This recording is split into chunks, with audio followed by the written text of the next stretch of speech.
한번 해보도록 하겠습니다. 자, 드디어 우리 2020년 노무사 마지막 GS 3기가 시작되었습니다. 같이 인사하고 진행해 보도록 하겠습니다. 안녕하십니까? 3기를 같이 지켜준 우리 소희에게 무한한 감사를 표현하겠습니다. 그래요. 소희는 잊지 못하겠네. 성식이도 잊지 못하는데 성식이는 안 오니까 뭐. 그래요. 성식아 빨리 와라. 그래. 자, 봅시다. 오늘 뭐 첫날이라서 좀 간단하게 좀 보도록 하겠습니다. 우리 첫날 지금 시험 범위가 지각, 성격, 태도 요 세 가지였어요. 그쵸? 자, 요 세 가지 지금부터 한번 이야기를 해볼까 합니다. 자, 문제가 총 세 가지가 있었죠. 첫 번째가 이제 직무만족에 대해서 물어봤는데 요 직무만족은 우리가 흔히 어디에서 나왔습니까? 태도에서 나왔었어요. 그쵸? 직무만족에 대해서 하나 물어봤고, 소위 몇 페이지 썼어? 그 정도면 적당한 것 같아. 나도 이게 지금 써면 한 12페이지밖에 안 나오더라고. 그게 맞는 것 같아. 그러니까 이거를 사실 원래 한 16페이지 정도 나올 수 있게 원래 만들고 싶었는데, 사실 지금 오늘 우리 주제가 너무 많이 나온 것들이라서 이거 가지고 도대체 100점짜리를 만들기가 힘들어서 그걸 꾸역꾸역 만들었어요. 근데 중요한 건 오늘 그걸 말하고 싶은 게 아니라 오늘 여기 있는 것들을 좀 이렇게 뭉쳐서 하나 설명할 수 있는 것들이 좀 있어서 그걸 좀 설명을 해볼까요? 뭐냐면 내가 그 3번 문항에 감정노동을 해놨자. 감정노동은 기출문제거든? 근데 그걸 파생해서 나올 수 있는 문제가 있어. 그래서 일단 감정노동을 한번 써보고 그 파생해서 나올 수 있는 게 그 자료야. 그걸 가지고 같이 좀 보려고. 자, 한번 봅시다. 자, 일단 1번 문제 말고 2번 문제부터 봅시다. 2번. 그 상동적 태도. 요거부터 한번 봅시다. 지각 과정에서 나오는 거. 자, 한번 봅시다. 자, 우리가 지각 과정에서 나올 수 있는 오류가 여러 가지가 있는데요. 자, 지각 잠깐만 해봅시다. 자, 보시면 첫 번째 지각부터 잠깐 한번 해볼게요. 순서대로 좀 해봅시다. 지각. 자, 지각 어떻게 합니까? 우리 서희가 100점짜리를 치고 나니까 우리 서희도 탈진했구나. 오늘 제가 그렇죠. 감정노동에서 꼭 이야기하고 싶은 것 중에 하나가 감정 탈진이 있는데 우리 서희는 그냥 탈진했네 오늘. 오케이. 자, 우리 지각 잠깐 이야기를 해보면요. 자, 지각 과정이 어떻게 됩니까? 지각 과정이 좀 간단하게 할게요. 지각 과정이 일단 외부에서 자극이 주어질 거예요. 자, 이렇게 외부에서 자극이 주어지는데 사실 외부에서 주어지는 자극은 수많은 자극이 있잖아. 그치? 그 자극 중에 첫 번째, 모든 자극을 사람들은 인지하는 게 아닙니다. 그 자극 중에 일부만 선택 지각하는 거죠. 선택. 그래서 첫 번째 지각의 첫 번째 과정이 뭐다? 선택. 맞죠? 그 다음 선택하고 나면 두 번째 뭐합니까? 여러 가지 외부의 자극 중에 일부 자극만, 내가 그걸 일부만 선택하고, 그 다음 두 번째 하는 게 뭐냐? 두 번째, 그렇지. 여러 가지 자극 중에 일부만 선택해서 그 선택된 자극을 조직화하는 과정을 거치죠.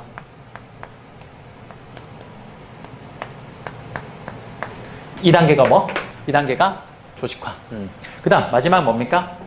마지막 선택, 조직, 그 다음에 색깔이 빨간색이 왜 없지? 선택, 조직, 그 다음 마지막 해석. 요게 지각이죠. 지각은 결국 외부의 자극을 일부 자극만 선택해서 그걸 조직화해서 마지막 그 조직화된 내용을 해석하는 과정을 우리는 지각이라고 합니다. 결국 지각은 뭐다? 그렇죠. 요 선택, 조직, 해석이라는 일련의 과정을 우리는 지각이라고 이야기를 해요. 그런데 이 지각은 필수적으로 오류를 동반할 수밖에 없습니다. 그쵸? 왜냐? 외부에서 들어오는 자극이 그렇지. 여러 가지 어떤 노이즈에 의해서 이게 잘못 해석되거나 잘못 선택될 수 있는 방향이 많기 때문에 우리는 지각은 필수적으로 오류를 동반할 수밖에 없어요. 그래서 제가 그때 말씀드렸던 게 선택 과정에서 발생할 수 있는 오류, 조직화 과정에서 발생할 수 있는 오류, 해석 과정에서 발생할 수 있는 오류, 이런 거 쭉 설명을 드렸습니다. 그쵸? 자, 그 중에서 소희야 잠깐만 색깔 분필만 좀 가져올게.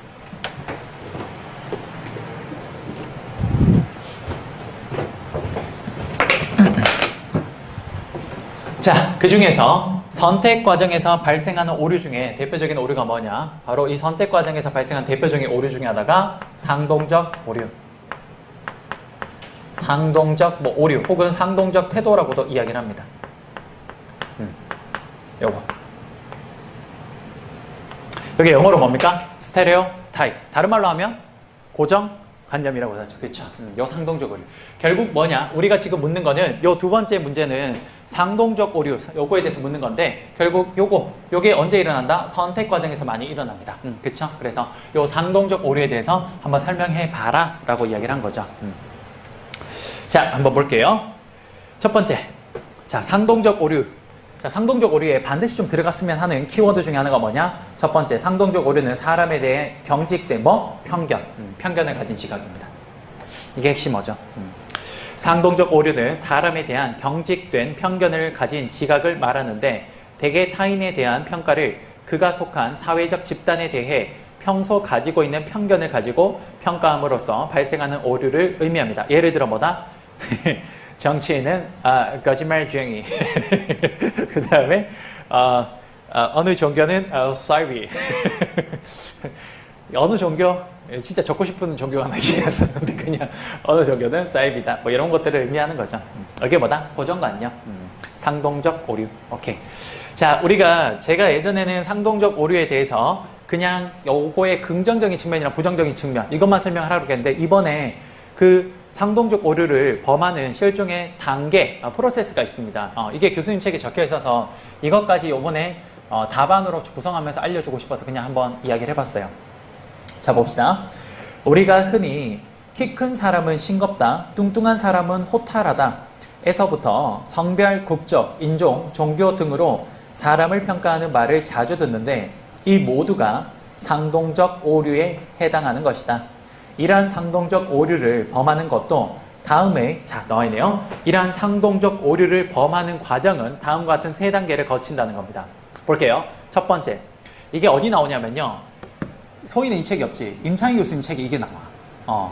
임창희 교수님 책에 그 로빈슨 저지에는 이 내용이 없어. 근데 이게 임창희 교수님 책을 보면 이 내용을 이렇게 적어놨어. 스테레오 타입이 뭔지에 대해서 이걸 어원에서부터 풀이를 하고 있어요. 그러니까 참 임창희 교수님 스타일다워요. 뭐냐면 쉽게 설명을 하려고 해.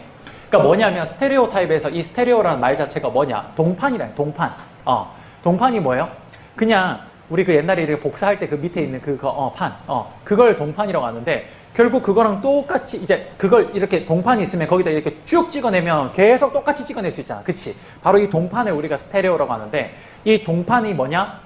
비슷한 상황이 나오면 그걸 똑같이 찍어버리면서 이렇겠지라고 만들어버리는 거. 그걸 가지고 우리가 스테레오 타입이라고 합니다. 그러면서 이것도 사실은 상동적 오류를 범하는 단계를 세 단계로 설명을 할 때 동판으로 설명을 하세요. 근데 그렇게 설명하면 시험 답안에는 맞지가 않아서 그걸 제가 약간 패러프라이징 한 거예요, 이게. 볼게요. 첫째. 자, 스테레오 타입, 우리 흔히 말하는 고정관념을 범하는 첫 번째 단계가 뭐냐? 이겁니다. 일단, 타인이 지각의 범위에 들어오면 나는 수많은 스테레오 타입 중 하나를 꺼내서 상대에게 적용하려고 시도합니다. 그렇네. 내가 가지고 있는 여러 가지 스테레오 타입이라는 게 있습니다. 근데 어떤 사람이 딱 이렇게 등장을 했는데 그게 내가 어떤 자극을 줘서 선택하는 단계가 딱 됐을 때 그때 내가 여러 가지 스테레오 타입 중에 얘는 요거겠구나 이런 생각으로 일단 요거를 하나를 딱 끄집어냅니다. 그쵸? 그게 첫 번째 단계예요.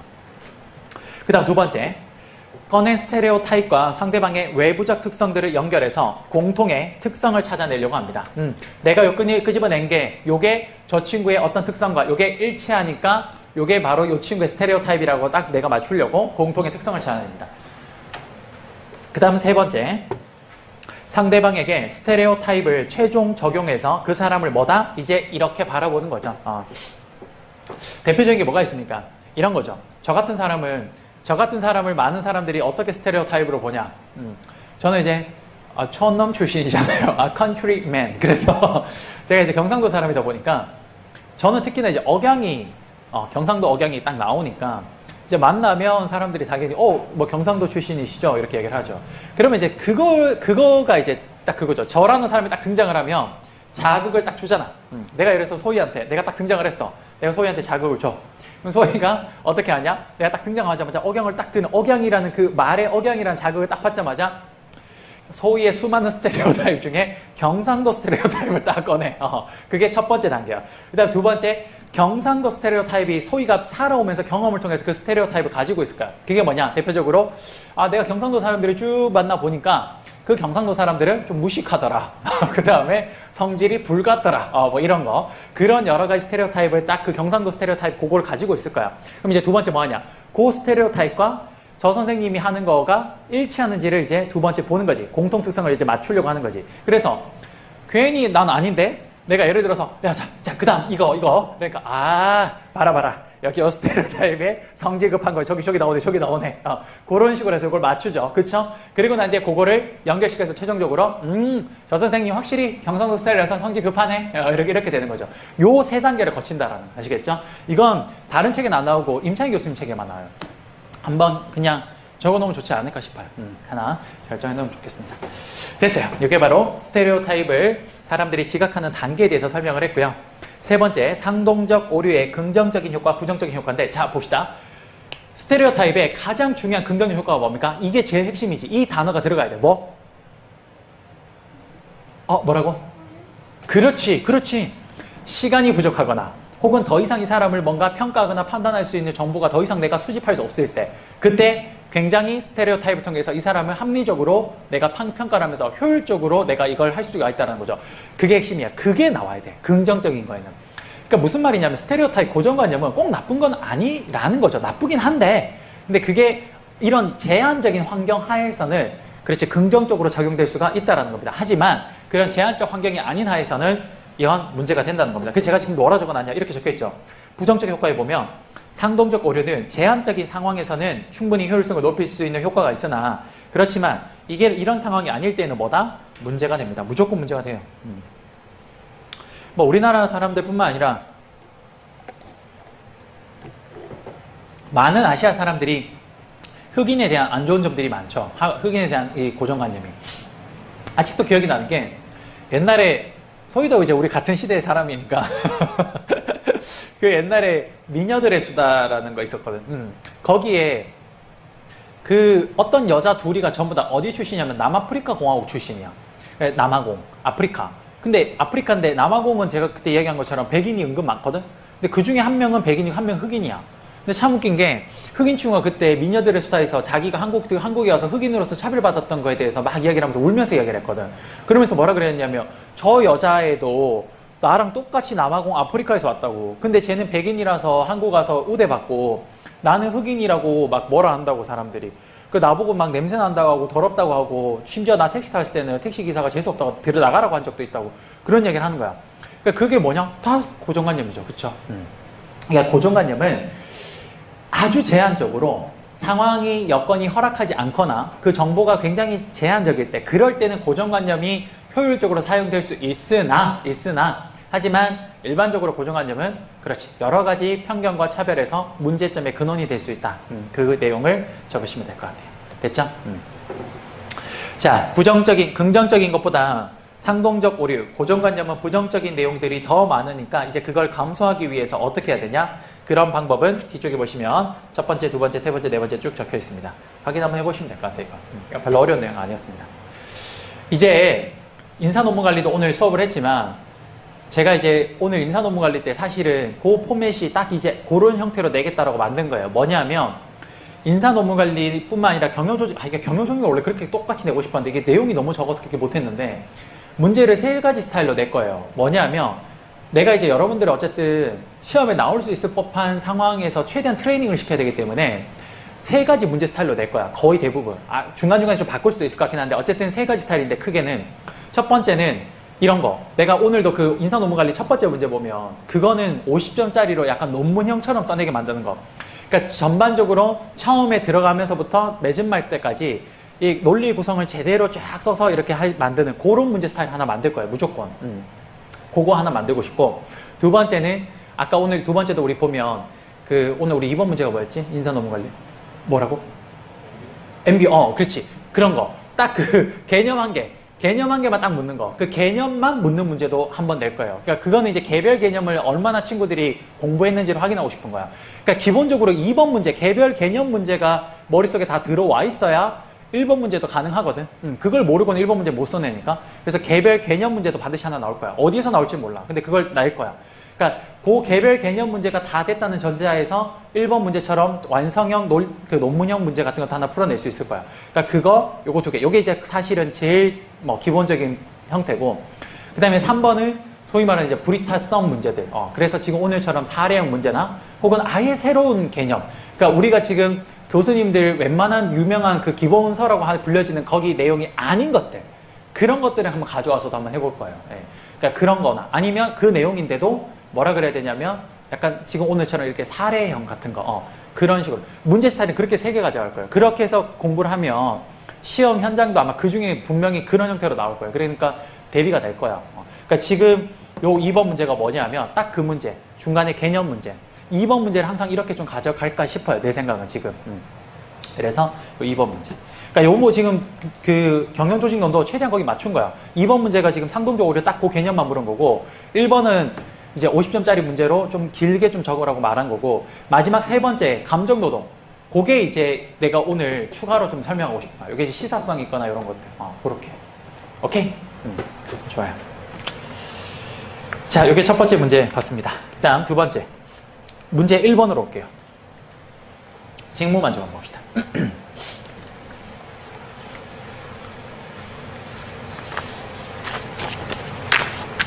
자, 직무만족 한번 봅시다.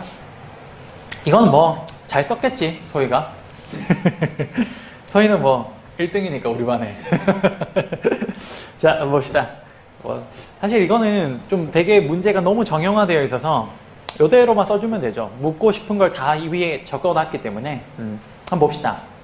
자, 직무만족이란 게 뭡니까? 직무만족이란 개인이 직무를 평가하거나 직무를 통해서 얻게 되는 경험을 평가함으로써 얻게 되는 뭡니까? 유쾌하거나 혹은 기분 좋은 상태를 의미하는 겁니다. 오케이. 그게 직무만족이겠죠. 자, 그래서 지금 문제에서 직무만족의 개념에 대해서 물어서 첫 번째 당연히 개념이 적혀 있고요. 그다음 두 번째 직무만족을 측정하는 방법이 있습니다. 자, 직무만족 측정 방법은 크게 두 가지가 있죠. 뭐예요? 첫 번째가? 그렇지, 맞아. 그게 단순 종합평가법. 저는 이제 거기 총체적 만족도 조사라고 적혀있는데 똑같은 말입니다. 가급적 여러 용어를 머릿속에 넣어두면 좋겠죠. 한 번씩 봐두면. 총체적 만족도 조사가 단순 종합평가법이랑 똑같은 거예요. 이게 총체적 만족도 조사는 누가 쓰는 용어냐면 임창희 교수님이 쓰는 용어예요. 근데 다른 다른 데에는 단순 종합평가법이라고 적혀있어요. 네, 똑같은 이야기입니다. 총체적 만족도 조사, 이거 뭐예요? 그냥 이거야. 만족하냐? 안 만족하냐? 왜 물어보는 거. 그게 총체적 만족도 조사죠. 굉장히 단순합니다. 그래서 보시면 총체적 만족도 조사는 만족에 대한 한 종류의 질문으로 만족도를 측정하는 방법입니다. 이 방법은 비교적 단순하고 응답자가 많은 고민을 할 필요가 없어 신속한 직무 만족 측정이 가능하다라는 장점이 있습니다. 하지만 보시다시피 뭉뚱그려서 묻기 때문에 요소별로 얼마만큼 이 사람들이 만족하는지는 알기가 힘들죠. 그러면서 제가 거기 마지막으로 적힌 게 뭐 있습니까? 총체적 만족도 조사의 예시도 적어놨습니다. 뭡니까? 전반적으로 기여의 직무에 만족하십니까? 이런 것들이 대표적인 총체적 만족도 조사가 되겠습니다. 오케이. 이게 첫 번째 측정하는 방법. 그 다음 두 번째 뭐 있습니까? 여기 보는 것처럼 부분 만족도 조사, 다른 말로 직무 요소 합산법이라고 합니다. 똑같은 말이에요. 이건 뭐냐? 직무를 구성하는 핵심 요소들, 그러니까 키 팩터 같은 거 있죠. 그런 것들을 각각에 대해서 만족도를 조사해서 그걸 전체를 종합해서 합산하는 방식입니다. 예를 들어서 거기 적혀 있는 것처럼 임금, 환경, 경력 개발의 기회, 승진, 기회 이런 것들을 각각 요소별로 네가 어느 정도 만족하는지를 점수를 부여해서 그 점수를 쭉 다 더했을 때 얼마만큼 점수가 높은지 확인하는 방식이죠. 당연히 그 총체적 만족도 조사랑 좀 다르게 이건 부분 만족도니까 당연히 구체적으로 많은 정보를 알아낼 수 있다는 장점은 있으나 반대로 시간과 노력이 많이 들겠죠. 그래요. 근데 그 교수님 책 같은 데 보면 이 두 가지 방식 중에 내가 이거 그냥 약간 뭐라 그래야지 이거를? 그냥 여담? 그런 걸로 적은 건데 교수님 책에 두 가지 방식 중에 어느 방식이 더 정확한지에 대한 의견은 아직까지 분분하답니다. 네, 그러니까 뭐가 더 좋다라고는 적지 말라고요. 그러니까 얼핏 봤을 때는 총체적 만족도보다는 부분 만족도가 좋아 보여요. 좀 더 핵심적으로 보이니까. 근데 현실에 적용을 할 때는 둘 중에 뭐가 좋은지는 아직까지 사실 그게 결론이 안 나 있어요. 사족이라고 해야 되나? 사족. 족발 생각나는 사족. 그래요, 족발. 오케이. 자, 요게 첫 번째, 직무 만족도의 개념과 두 번째, 직무 만족 측정 방법에 대해서 설명했습니다. 그 다음 세 번째, 직무 만족의 영향 요인에 대해서 설명하라고 했으니까 거기에 대해서 한번 봅시다. 자, 직무 만족에 영향을 주는 요소들은요, 크게 우리가 두 가지로 이야기를 하죠. 뭐냐, 직무 만족에 영향을 주는 요인은 크게 직무 자체의 만족 요인, 그게 뭡니까? 내적 요인. 그 다음에 직무와 직접 관련이 없는 외적 요인으로 들 수가 있습니다. 그래서 직무 내적 요인과 외적 요인에 대해서 이야기를 하고 있어요. 볼게요. 직무 내적 요인은 직무 자체가 재미있거나 발전성 있거나 또는 자신이 가진 여러 재능을 모두 사용해서 달성되는 직무이면 좋을 것입니다. 그래요. 이게 뭐냐? 직무 자체에서 느끼는 만족감이죠. 그래서 개인적으로 소희가 썼는지 모르겠으나 직무 내적 요인에는 이 말이 좀 들어가면 좋을 것 같아요. 직무 특성 이론. 그래요. 직무 특성 이론에 따르면 직무 충실화를 통해 직무의 질적 개선을 도모하는 동시에 작업자의 능력 신장과 만족도의 증진도 깨할 수 있다. 요거 한번 이야기하면 좋겠네요. 두 번째, 직무 외적 요인 한번 봅시다. 직무 외적 요인은요, 파트너와의 관계, 이제 직무 자체가 아닌 거죠. 주변 동료와의 인간적 관계 등이 있다. 여러 직무 외적 요소들 중에 가장 주목할 만한 요인을 네 가지를 꼽는데요. 그게 뭐냐? 보상, 승진, 상사, 동료입니다. 보시다시피 여기서 인간관계가 두 개가 들어가요. 상사, 동료. 그래서 인간관계가 정말 중요한 거죠. 그 다음 하나 사족을 달면 여기서 주목해야 할 부분은 바로 보상이다. 일반적으로 임금이 상승하면 직무의 만족도가 높아진다고 알려져 있다. 자, 그거 읽지 말고 한번 봅시다. 나보자. 얼굴 보기 쉽겠지만 보자. 자, 일반적으로 임금이 높아지면 직무 만족도가 높아진다라고 해요. 근데 그 교수님 책에 뭐라고 적혀 있냐면 그게 아니라고 적혀 있습니다. 아니라고. 왜? 한번 이야기해보자. 왜? 임금이 높아지고 나면 그럼 직무 만족도가 높아지는 게 일반적으로 맞을 것처럼 느껴지나? 그게 아니라고 이야기를 합니다. 왜 그럴까? 보상과 임금과 직무 만족도는 의외로 별로 관련성이 많이 없다라고 합니다. 왜? 한번 이야기해볼까? 그게 여기 지금 뒤에 적혀 있거든. 그렇지. 맞아. 맞아. 그러니까 이게 진짜 맞는 말이야. 왜냐? 내가 경험해봤잖아. 내가 회사 다닐 때 가만 생각해보면 진짜 그런 것 같아. 뭐냐? 순간적으로 임금이 탁 올라가잖아요. 그러면 그때는 기분 좋아. 내가 뭔가 몸값이 상승한 것 같으니까. 근데 그게 딱 올라가고 난 뒤부터 한 두세 달 딱 지나면 그게 이제 당연하게 받아들여져. 그러니까 이제 그게 만족이 아니야. 그건 이제 너무 당연하다는 듯이 생각이 되거든. 그럼 이제 당연히 더 높은 임금을 원하는 거야. 그래서 사실 임금이 높아진다고 해서 만족도가 꼭 좋아진다고 보장은 없어요. 그 이야기 하고 싶었어요. 여기 보시면 그러나 최근에 다양한 연구를 통해 임금과 직무 만족의 관계는 약하다는 점이 발견되었습니다. 그 이유가 가장 주된 이유는 높은 임금은 초기에 일시적 만족감을 주나 시간이 지나면서 높은 임금 수준의 사람들이 익숙해지면서 더 높은 임금을 바라기 때문에 그렇다는 거죠. 오히려 임금을 높였을 때 사람들의 직무 만족도가 떨어지는 경향도 많이 왔습니다. 그래요. 그거 아주 맞는 말이네요. 참 맞는 말인 게 제가 이제 여기 강사 생활을 한 지가 좀 됐잖아요. 처음에 강사 아직도 기억이 나네요. 제가 아직도 기억이 나는 게 제가 이제 정말 이 바닥에 처음 들어왔을 때, 이 강사라는 바닥에 처음 들어왔을 때, 시장에 처음 들어왔을 때 저한테 처음에 이제 강의를 제의했던 모 기관이 있습니다. 이야기도 못하겠는데 어쨌든 있어요. 근데 거기 담당 원장님을 만났는데 저한테 제시하는 금액이 시간당 4만 원을 제시하는 거예요.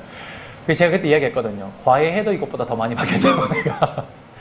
그랬었어요. 근데 그게 이제 제가 초창기에 받았던 금액이었어요. 뭐 그 정도 수준이었죠. 근데 그러다가 10만 원이 시간당 넘어가니까 되게 크게 느껴지는 거야. 근데 그게 생각보다 얼마 안 가. 한 몇 달 가니까 이제 당연히 나는 10만 원 받아야 되는 사람을 내 스스로 나도 그렇게 느끼고 있더라고. 그러니까 그다음부터는 10만 원을 준다고 그래서 내가 처음에 막 4, 5만 원 그 정도 받다가 10만 원이 딱 넘어가니까 와! 이러면서 되게 기분이 좋았는데 어느 순간 그다음부터는 10만 원 준다라는 게 너무 당연한 거야. 그러니까 그것보다 더 높게 줘야 이제는 만족스러운 거야. 근데 이제 그것보다 더 높아졌어. 근데 이제 또 높아지니까 와! 이랬는데 이제는 또 그것보다 더 높게 줘야 그래야 이제 만족이 되지. 그 정도 주면 그냥 뭐 평탄해. 뭐 이제 또 더 높아지면 뭐 당연히 또 그럴 것 같아요. 네. 그러니까 지금 뭐 예를 들어서 뭐 시간당 얼마를 준다 이러면 제가 지금 받는 정도 수준을 딱 주면 그냥 뭐 평상시 주는 대로 주네 이 정도인데 거기서 예를 들어서 더 준다 그러면 조금 만족스러워지겠죠. 그러니까 그런 것 같아요. 진짜 임금과 직무 만족도는 생각보다 그게 연결고리 되게 약한 것 같아요. 그건 진짜 내가 경험해보니까 그런 것 같아. 오케이? 자, 됐습니다. 자, 그 다음 마지막으로 물었던 게, 이 문제에서 마지막으로 물었던 게 직무 만족의 결과에 대해서 물었어요. 자, 볼게요. 직무에 만족한 사람은, 자, 직무 만족의 결과는 직무 만족했을 때 결과와 불만족했을 때 결과 두 가지로 나눠줘야 돼요. 소희는 만족만 적었어? 그래요. 자, 직무에 만족한 사람은 직무 성과도 높을 수 있을까? 또한 그들은 조직 안에서 좀 더 성실하고 바람직한 행동만 할까? 그렇다면 직무에 불만인 사람들은 어떤 식으로 불만을 표현할까? 아래에서 함께 알아보도록 하겠습니다. 한번 볼게요. 1번. 직무 만족의 결과 어떤지 봅시다. 직무 만족의 결과 나오는 것들은 다음과 같이 총 뭡니까? 5가지가 있습니다. 볼게요. 1번. 직무 만족과 직무 성과. 자, 여기에 대해서는 사실 설왕설래가 되게 많아요. 직무 만족도가 높을수록 직무 성과가 높아질 것이라는 일반적 추론에는 논란의 여지가 있다고 합니다. 이건 직무 만족도가 높다고 꼭 직무 성과가 높아진다라고 보여지진 않아요. 제가 회사에 삼성에 다닐 때 모 과장님은 자기 직무를 정말 사랑하는 사람이 있어요. 성과가 안 좋아. 그냥 자기는 좋아. 근데 자기는 자기 일이 좋대. 근데 그렇다고 열심히 하지도 않아. 직무 만족도는 되게 높아요. 네. 근데 생각보다 그걸 성과로 이어내는 건 안 맞는 것 같아. 오히려 내가 실제로 회사를 다녀보니까 직무 성과는 직무 만족도랑 별로 연관성은 없고 뭐랑 있냐? 자신의 현재 간절함이 제일 큰 것 같아. 이게 지금 내가 가족도 있고 자식도 있고 책임져야 될 사람이 너무 많아. 그럼 만족도 따위는 필요가 없어. 오로지 돈이야. 오로지 돈. 그러니까 그냥 죽기 살기로 하는 거예요. 근데 그분들한테 물어봐. 직무의 만족도 어느 정도예요? 아마 바닥일걸? 너무 힘들다 그러고 그래요걸? 근데 그 사람들 성과는 되게 좋아. 그러니까 사실 만족도와 성과는요. 사실 진짜 좀 약한 것 같아. 의외로 포지션의 만족이 좋다고 하시면서도 일은 안 하시는 분들 되게 많습니다. 예. 특히나 직무의 만족도가 좋은 포지션들이 대체적으로 좀 한량직들이 많아요. 예. 그런 곳은 사실 일을 별로 안 해. 그러니까 만족도가 좋겠지 뭐. 그러니까 만족도랑 성과는 사실 큰 연관성은 적습니다. 근데 단지 교수님들이 뭐라 적혀 있냐면 직무 만족이 직장 생활의 질과 삶의 질을 높이는 데에는 좀 직결이 된다. 요거는 많은 사람들이 동의를 한대요. 그러니까 조금 성과를 좀 높이지 않을까 이럴 수는 있으나 사실 그 상관관계는 굉장히 약하다라고 많이 이야기를 합니다. 제가 실제 회사를 다녀봐도 그런 것 같아요. 오케이. 첫 번째 만족과 성과에 대해서 이야기를 했고요. 우리 서희가 많이 힘든가 보다. 괜찮아? 자, 두 번째 조직 시민행동. 자, 이거는 뭐 충분히 가능하죠.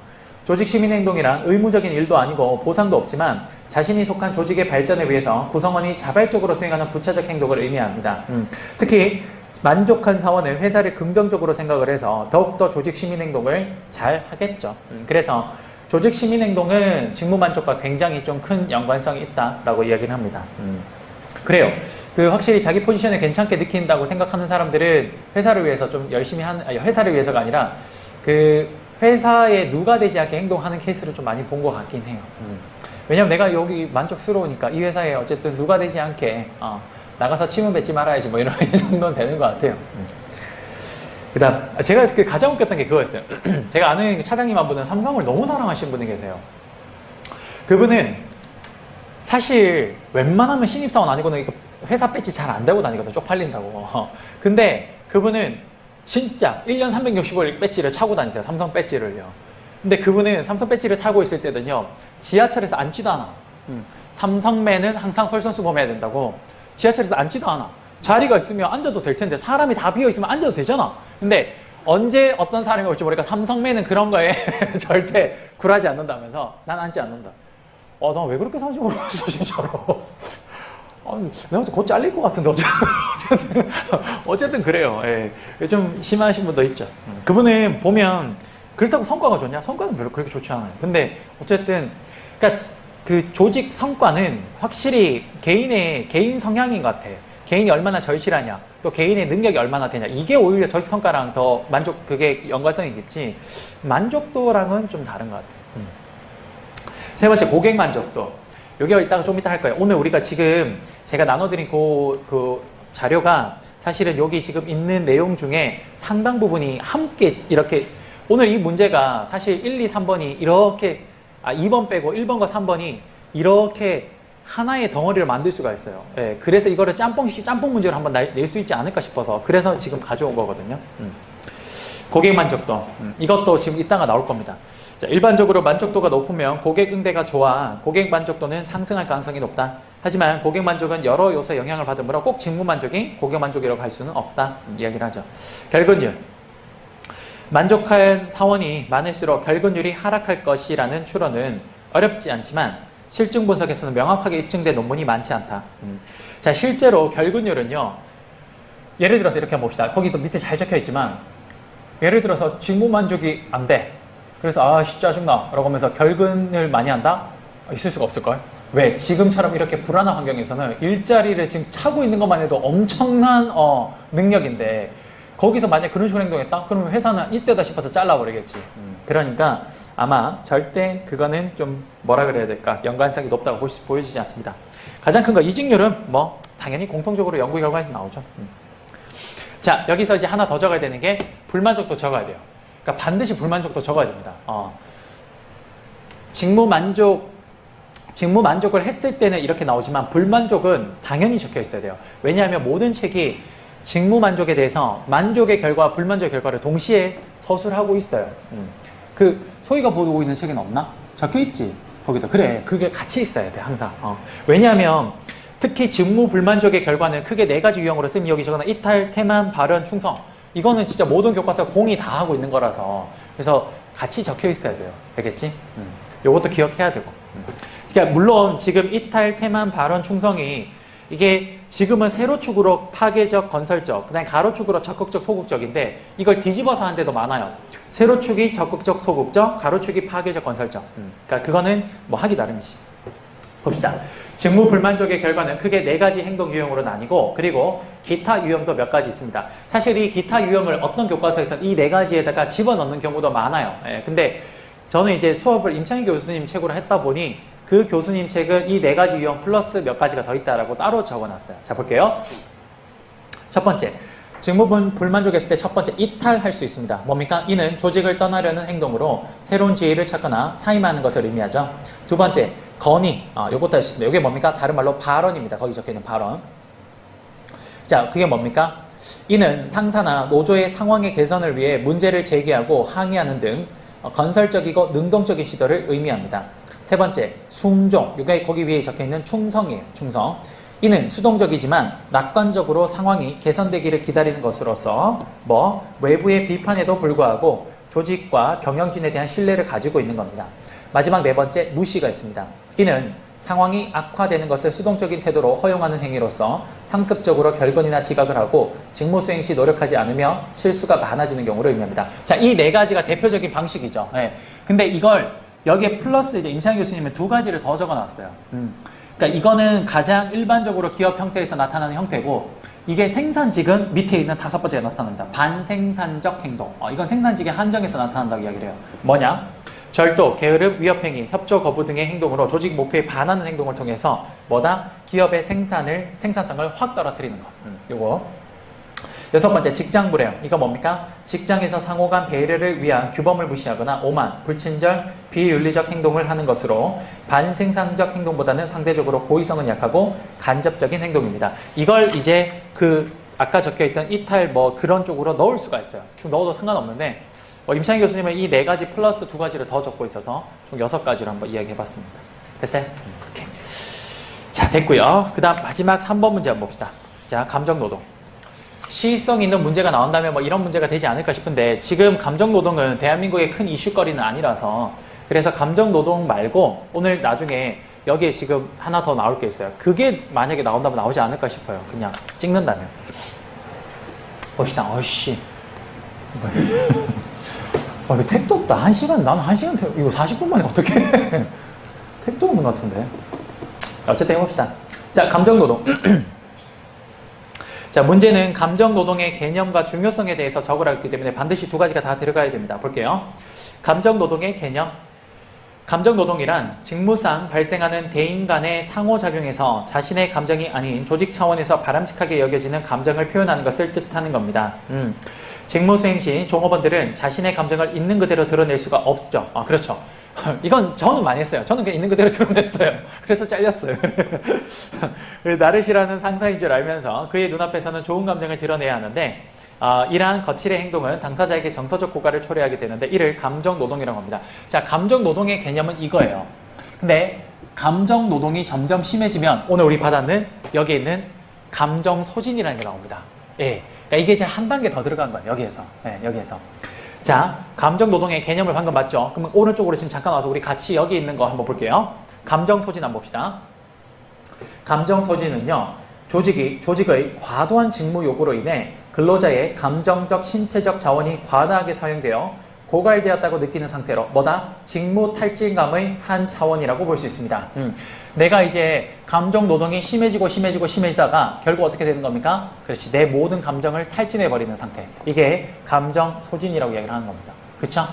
오케이. 이렇게 연결시킬 수가 있어요.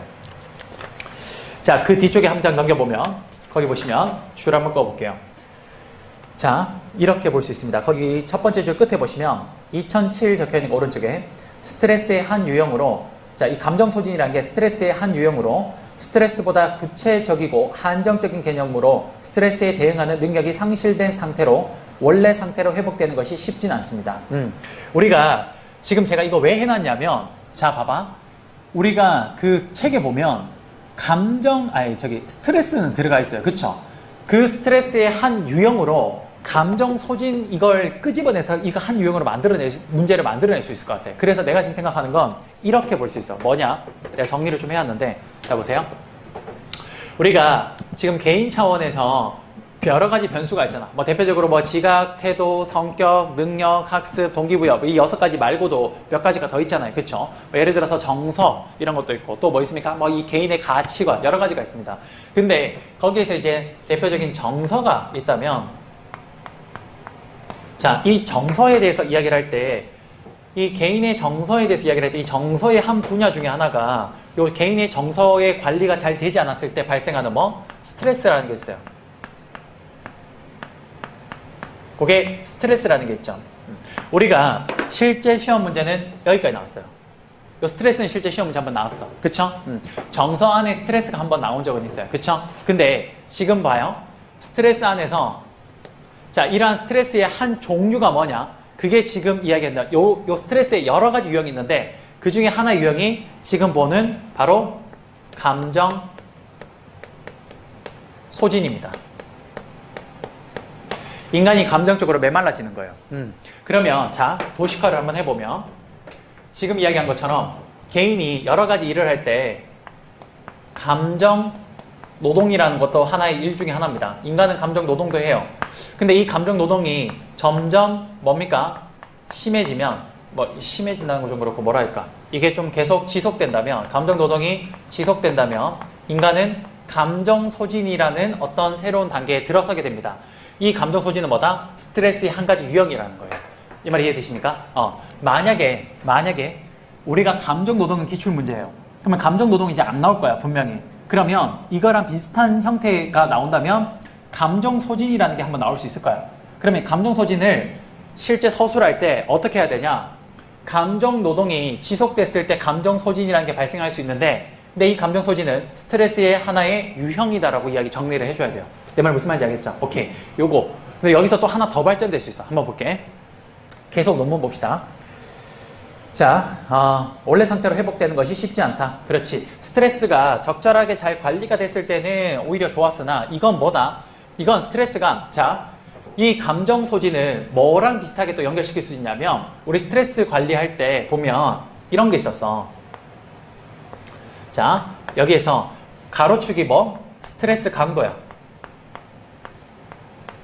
스트레스의 강도고 그 다음에 요 세로축이 이제 업무 성과라고 하면 그러면 이게 그래프가 어떻게 그려졌냐면 이렇게 그려지죠. 이렇게.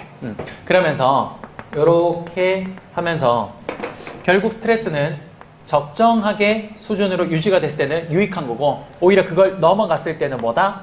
오히려 안 좋다라는 거야. 지금 이야기하는 바로 이 감정 소진은 바로 이 부분에 해당되는 거야. 해당되는 거.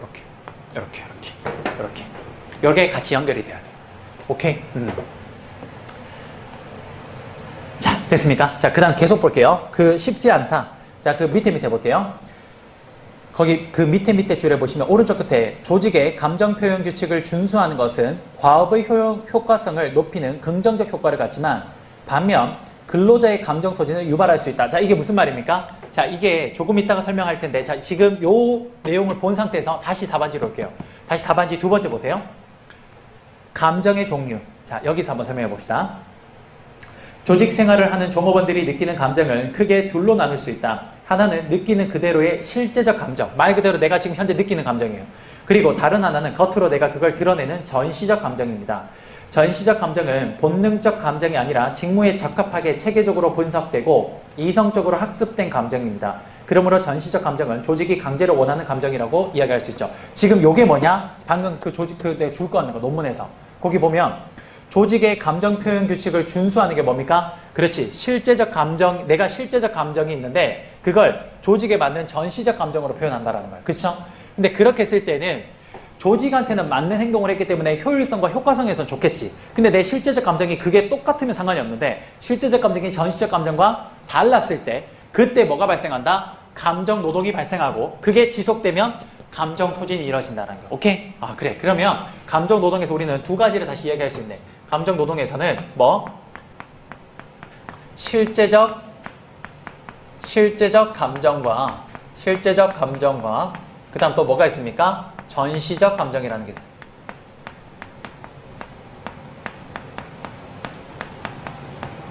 요 두 개가 같으면 상관없으나 요 두 개가 달랐을 때 감정 노동이 발생하는 거죠.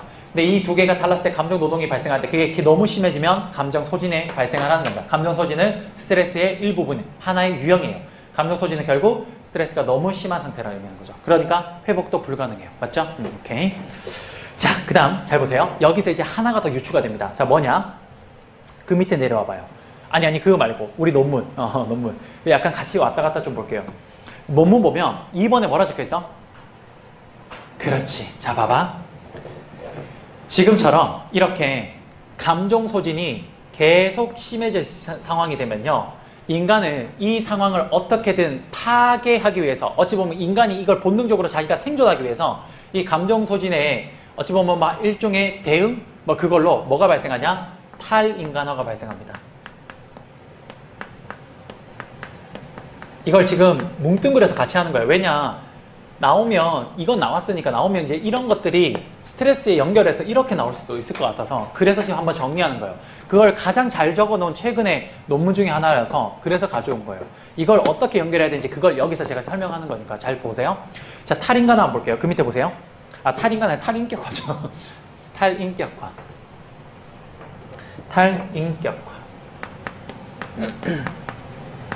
그러니까 원래 여기 파트가 동기부여에 비해서 나올 파트가 좀 작죠. 근데 예전에 나왔던 거 봤을 때 감정 노동이 나왔다면 이제 이거와 비슷한 것들이 나온다고 했을 때는 요즘 현대인들의 스트레스 관리가 워낙 중요하니까 그러니까 이쪽 부분을 한번 건드릴 수 있을 것 같은데 그럼 이걸 건드렸을 때는 비슷한 걸로 이렇게 연결시켜도 가능할 것 같아요. 이게 지금 사실 그 경영조직론의 한 부류로 이렇게 지금 분류가 되어 있거든요. 그래서 이걸 뭉뚱그려서 공부하면 훨씬 나을 것 같아요. 오케이? 자, 볼게요. 탈인격화가 뭡니까? 고객, 동료, 일 또는 조직으로부터 심리적으로 이탈되어 이들에 대해 뭐하냐? 부정적이고 냉소적인 반응을 보이는 것을 의미하는 겁니다. 그쵸? 기존에 내 동료들한테 친절하게 대하다가 내가 이제 감정이 너무 힘들어서 소진이 돼버리니까 이제 동료들한테 동료들이 예전에는 뭐 해달라고 하면 그러면 그래 해줄게 이러다가 이제 내가 소진이 돼버리니까 더 이상 내 자신이 어떻게 할 수가 없는 거야. 그러니까 그냥 내가 이제 살기 위해서 알았다. 해줄게. 이거죠. 네. 바로 이거예요. 이게 사실 이게 진짜 맞는 말인 게 진짜 이게 탈인격화 되는 게 제가 강의를 이제 하잖아요. 근데 이제 이런 현장 강의는 상관이 없는데 그 스튜디오 촬영 강의를 하면 아무도 없잖아. 그럼 그 과정에서 이제 저 카메라만 보고 해야 돼. 그럼 그때 한 12강 정도 찍으면 나중에 한 8강을 넘어가면 나도 이제 좀 살아야겠는 거야. 그래서 첫 번째 1강, 2강, 3강은 맞죠? 그렇죠. 이러다가 한 8강 지나고 나면 맞죠? 물어보지도 않아. 자, 그 다음 오케이. 이렇게? 오케이. 이렇게 돼. 이게 이제 거의 약간 탈인격화 될 수밖에 없어요. 예, 사람이 자기가 이제 방어 기제가 생기면서 너무 힘드니까 나도 이제 감정 소진이 아니라 나는 이제 뭐 체력 소진 뭐 이렇게 되니까 사람이 자기를 방어하기 위해서 생존 본능에 의해서 이게 나오는 겁니다. 탈인격화. 오케이? 그러니까 요게 요렇게 연결되면 돼요. 오케이? 자, 그다음 밑에 볼게요. 탈인격화 아까 지금 제가 두 줄 껐는데 그 밑에 중간쯤 볼게요. 이는 감정 고갈을 극복하기 위한 심리적 대응으로 타인과 거리를 두고 자기를 방어하는 뭐다? 아, 그렇죠. 심리적 기제입니다. 이제 내가 살기 위해서 인간의 생존 본능 욕구가 여기서 드러나는 거라고 보시면 돼요. 오케이? 자, 그다음 그 지금 줄 끈 거에서 밑에 네 번째 줄 밑으로 중간에 보시면 특히 적혀 있죠. 특히. 자, 이게 핵심입니다. 감정 소진이 근로자의 탈인격화를 일으키는 요소 중 가장 핵심이라고 적혀 있죠. 그렇죠. 요거. 이게 이제 너무 탈진한 거지. 그러니까 이제 사람이 그냥 이제 말 그대로 자기가 살기 위해서 이렇게 행동하는 거죠. 이게 바로 탈인격화입니다. 오케이. 됐어요. 자, 여기까지 보면 우리가 요걸 요렇게 연결해서 볼 수 있을 것 같아요. 됐죠? 그러니까 모르겠어. 뭐 나온다면 스트레스에서 나온다면 이제 나올 게 그렇게 많지 않거든. 사실 여기서는 너무 빤해 스트레스는. 근데 이제 이거를 좀 꼬아낸다면 이걸 감정 노동이 예전에 나왔으니까 여기서 지속됐을 때 감정 소진에 대해서 한번 이야기를 하면서 스트레스 1번의 유형 요걸 하면서 스트레스 함께 언급해주고 요거의 하나의 유형으로 감정 소진. 근데 이게 점점 심해지면 나중에 탈인격화. 여기까지 설명해주면 제일 좋을 것 같아요. 오케이. 이렇게 해서 한번 해봤습니다. 자, 그 다음에 다시 답안지로 와서 자, 감정노동 관리의 중요성 한번 볼게요. 자, 볼게요. 감정노동 관리의 중요성은 뭡니까? 조직에서 종업원은 늘 여러 가지 문제에 직면하게 되고 이 과정에서 다양한 감정을 느끼게 됩니다. 하지만 조직에 속해 있는 종업원의 신분에서 그리고 만약 고객과의 관계 속에서 상반된 감정이 동시에 발생할 때 대외적으로 드러낼 수 있는 감정은 사실 정해져 있죠. 우리 이렇게 웃어야 됩니다. 스마일 뭐 이런 거 있잖아. 그렇죠? 그러다 보니까 여기에서 종업원이 조직 생활에서 느끼는 실제적 감정과 전시적 감정이 충돌할 때가 굉장히 많습니다. 그렇지. 내가 처음에 설명했잖아. 감정 노동은 실제적 감정과 전시적 감정이 충돌할 때 발생하는 거죠. 요게 가장 큰 겁니다. 저는 이거를 이콜로 많이 했어요. 그래서 잘렸죠. 고객이 기분 나쁘게 하면 죽을래? 라고 그랬죠. 그러다 잘렸어요. 그래요. 그렇게 하시면 안 되죠. 자, 그 다음에 개인의 마음 속에서 이들이 충돌하면 스트레스와 감정 부조화가 발생한다. 나오네. 지금 봐봐. 이런 게 감정 노동이 충분히 스트레스랑 연결시킬 수 있다고. 그렇죠? 자, 이러한 감정 부조화 발생에도 불구하고 종업원은 실제적 감정을 속이고 전시적 감정으로 상대를 대하는 경우에 소위 감정 노동이 발생을 한다. 자, 이러한 게 중요한 이유는 딱 그 밑에 적혀 있습니다. 굴뚝 산업 시대의 종업원들은 분업화된 환경에서 기계나 제품을 상대했지만 오늘날의 서비스 산업이나 창조 산업은 거의 인간관계로 이루어집니다. 그러니까 과거의 산업화 시대 때는 인간의 감정 노동 자체가 필요가 없었어요. 그냥 단순 신체 노동이었으니까. 하지만 지금은 창의성을 굉장히 요구하고 있고 어떤 고객과의 접점에서 많은 것들이 이루어지고 있기 때문에 결국 감정 노동은 엄청나게 많이 실제 일어나고 있습니다. 그러다 보니까 여기 적혀있죠. 백화점의 점원도, 은행원도, 여행 가이드도 오늘날에는 구청이나 세무서의 민원 창구 공무원도 실제 감정을 억누르고 항상 웃는 낯으로 고객을 대해야 됩니다.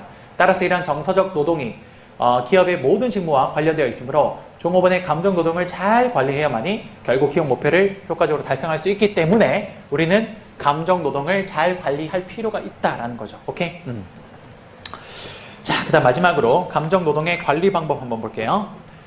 감정 노동으로 억제된 분노와 좌절감은 당사자의 정서적 소모와 심리적 탈진으로 이루어지고 결국 개인적 안녕을 해칩니다. 결국 그것은 뭐다?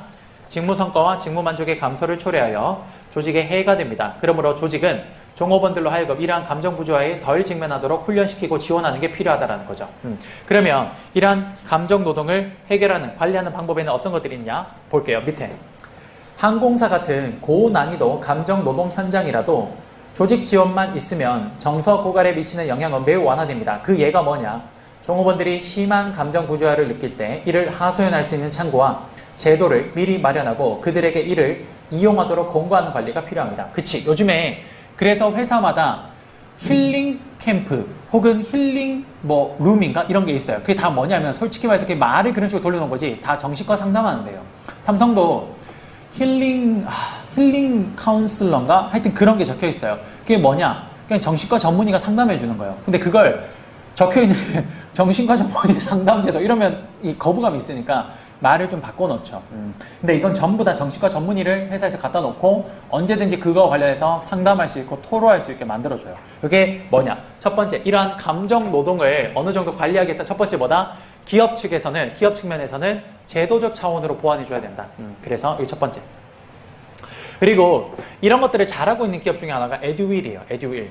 거기는 직원들의 감정 노동이 심한 그 직업 중에 거기가 하나예요. 왜냐면 에듀윌은 사실상 오프라인으로 학원 수업을 하는 게 다 온라인이다 보니까 전부 다 그 애들이 인터넷으로 댓글성으로 달거나 혹은 거기에 Q&A 하는 것들이 막 적히는데 사람이 비대면이면 더 심한 말도 많이 하잖아. 그러니까 거기 직원들이 되게 이 정신 감정 노동이 되게 심해요. 그래서 그 에듀윌은 어떤 식으로 이런 식으로 지금 회사가 지원을 하냐면 1층에 내려가면 그 엄청 넓은 공간에 안마 의자를 한 40개인가 50개 깔아놨어요. 그 정말 비싼 거 바디 프렌드. 그걸 쫙 깔아놨어. 언제든 내려와서 그걸 할 수 있게 해주고 최근에는 그 맹인 안마사까지 고용을 해서 신청만 하면 언제든지 거기 가서 힐링할 수 있게끔 만들어놨어요. 이런 것들이 전부 다 뭐다? 감정 노동을 조금 줄여주는 회사의 제도적 차원입니다. 오케이? 그 다음 두 번째. 그뿐만 아니라 고객은 종업원들이 표출하는 전시적 감정을 실제 감정으로 착각하기 때문에 감정을 상황에 맞게 잘 포장하여 전시하는 훈련도 필요하다라는 거죠. 내가 기분이 정말 나쁘더라도 그거를 어느 정도 전시적으로 하되 실제 감정을 적절하게 포장을 해서 하라는 거죠. 예, 그러면 어쨌든 내 의도를 전달을 할 수 있으니까. 정말 속에 천불이 나는데 네네네 이건 아니라는 거죠. 속에 천불이 날 때 약간 그거를 좀 포장을 잘 해서 전시적 감정으로 잘 포장을 해서 하는 그 훈련도 해주면 참 좋을 거라는 겁니다. 됐죠? 마지막 세 번째. 그리고 최근 한 연구에서는 사람들은 타인의 감정에 쉽게 물든다고 한다. 따라서 판매원이 손님에게 진정한 웃음을 보이면 손님도 거만하거나 부정적으로 나오기가 어렵습니다. 그래서 요즘은 직원에게 혹은 고객에게 재미를 선사하는 펑 경영도 좋은 관리 방법이라고 볼 수 있습니다. 총 3가지를 여기서 제시해놨어요. 요거 체크하시면 됩니다. 근데 여기서 마지막으로 하나를 더 보도록 할게요. 우리 여기 있네.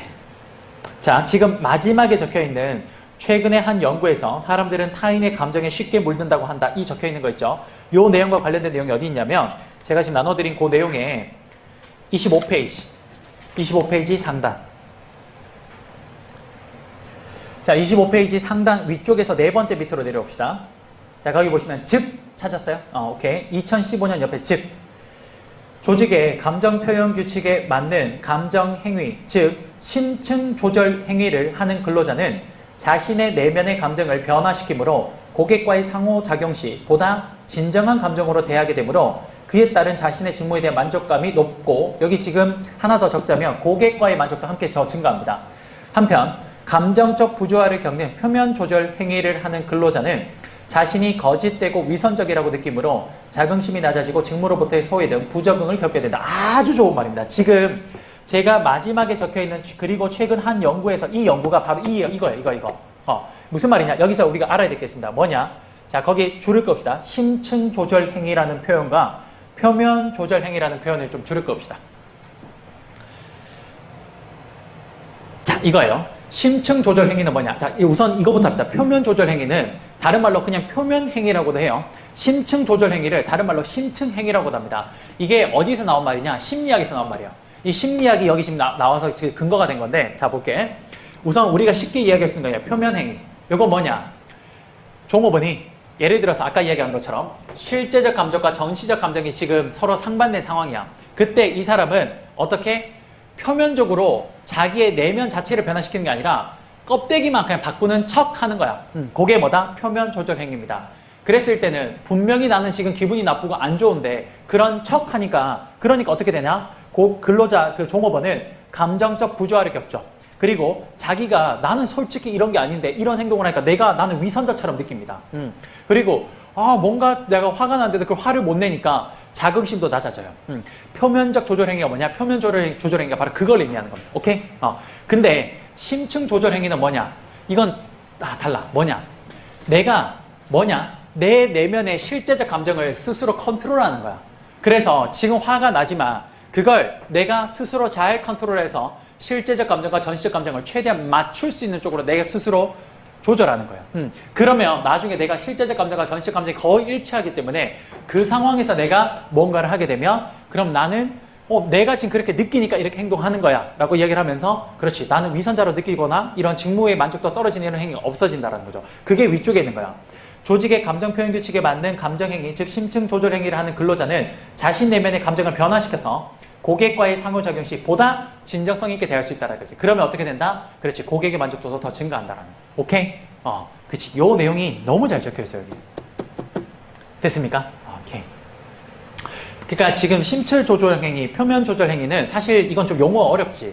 그래서 이걸 적을 수 있으면 더 좋을 것 같긴 한데 못 적는다고 해도 내가 지금 하고 싶은 이야기는 오늘 내가 여기서 하는 이야기는 직무 만족, 그 다음에 여기 있는 스트레스, 감정 노동 이것들이 사실은 다 연결이 되어 있어요. 지금 보면 제가 오늘 안 했는데 그 앞쪽에는 직무 만족이라 이런 것도 적혀 있어 보면. 그리고 그게 좀 더 갔을 때 조직 애착이랑 뒤쪽에 막 지식 공유 이런 것들이 다 나오거든. 그러니까 제가 하고 싶은 말이 뭐냐. 오늘 우리가 배운 1번과 3번은 사실 얼마든지 뭉뚱그려서 한 문제로 만들 수 있어. 뭐냐.